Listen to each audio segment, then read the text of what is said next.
It used to be the drivers of the Ford Explorer, when confronted with a rock-strewn hill or pavement that was flat, straight, and most likely located in Illinois, had to push a button to switch between 2- and 4-wheel drive. With the new version, it's a knob.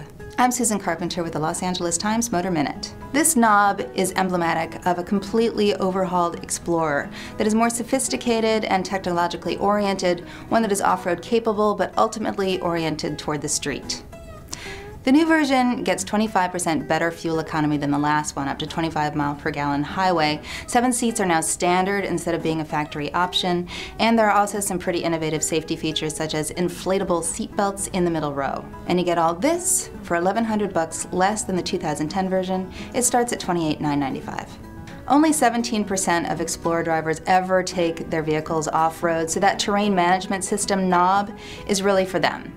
The downside is that it's not quite as off-road capable as it once was. There's no more rock climbing, but who was really doing that anyway? What's really cool about this car is that it's so technology-oriented. You can turn it into a Wi-Fi hotspot. It's got 2 USB ports, one of which you can plug in a broadband card, and suddenly 5 handheld devices can get internet access. The version of Microsoft Sync that comes with this vehicle has been upgraded with nuanced voice recognition software that even recognizes accented English.